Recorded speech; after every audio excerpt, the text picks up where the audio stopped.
शासकीय आरोग्य सेवा बिघडवून टाकायची आणि स्वतःच्या मालकीची रुग्णालये ऊर्जित अवस्थेत आणायची, हा कुटील डाव महाराष्ट्राच्या आरोग्यमंत्र्यांनी आखला आहे.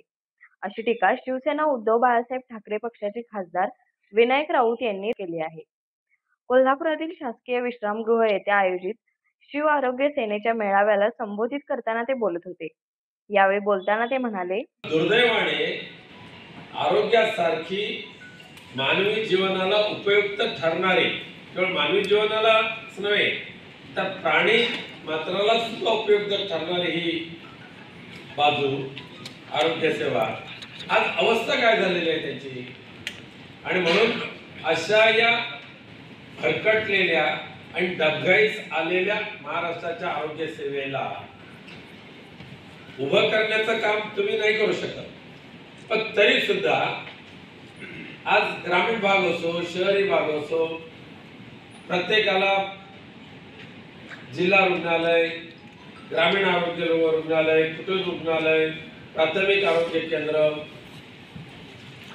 हे या केंद्रामध्ये जाऊन आपल्या आजाराचं मूळ शोधण्याशिवाय दुसरा पर्यायच नसतो. परंतु महाराष्ट्रातल्या कोणत्याही जिल्हा रुग्णालय घ्या, या महाराष्ट्रातल्या एका तरी जिल्हा रुग्णालयाला हे रुग्णालय चांगलं आहे असं एक जरी माणूस भेटला तर या महाराष्ट्राच्या आरोग्य मंत्र्यांना आपण 1 लाख रुपये देऊ शकतो. 1 लाख रुपये देऊ शकतो. असं ओरबाडतात भरपूर, फावड्याने खेचतात म्हणते ना, तसं ते चालू आहे सध्या. पण काही नाही, नर्सिंग स्टाफ नाही, पॅरामेडिकल स्टाफ नाही, डॉक्टर्स नाही, असले डॉक्टर तर त्यांचं मानधन नाही. आज आशा वर्कर दर वर्षाला बिचारा आक्रंदन करतात. या महाराष्ट्रातली नव्हे तर देशातली आरोग्य यंत्रणा सांभाळण्याचं काम जर कोण करत असेल तर ते आशा वर्कर्स करतात. आपण त्या आशा वर्कर्सना मात्र आज उन्हातानामध्ये दयनीय अवस्थेमध्ये फिरावं लागतं. न्याय हक्कासाठी आझाद मैदानामध्ये उपोषणाला बसावं लागतं. पण ज्या निर्दयी सरकारला त्यांची कधी कदर करत नाही, फक्त आश्वासनं द्यायची. अशा वर्कर्सना शिष्टमंडळाला बोलून घ्यायचं आणि एवढी वाढ केली, प्रत्यक्षात वाढ होतच नाही. अंगणवाडी सेविकांना एवढी वाढ केली, प्रत्यक्ष हातात काहीच नाही. डॉक्टर्स पूर्वी तर 15,000 20,000 काम करायचे.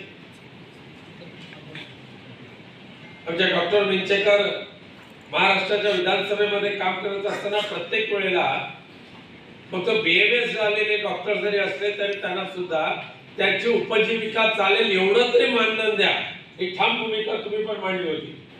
आणि म्हणूनच आता कुठेतरी थोडस खर्च भागणार नाही, पण तरी थोडस जे काय मिळतंय ना, त्याचं कारण शिवसेनेच्या सगळ्या आमदारांनी, शिवसेना उद्धव बाळासाहेब ठाकरेंच्या सगळ्या लोकप्रतिनिधींनी आरोग्य क्षेत्रामध्ये काम करणारे जे मंडळी आहेत, म्हणजे डॉक्टर्स ते अगदी वॉर्ड बॉय किंवा सफाई कामगार, या सगळ्यांच्या न्याय हक्कासाठी जेवढी आपुलकीची भूमिका घेतलेली आहे, जेवढी समजूतदारपणाची भूमिका घेतलेली आहे, तेवढी मात्र सध्याच्या सरकारकडून अजिबात घेतली जाणार नाही, घेतली जात नाही.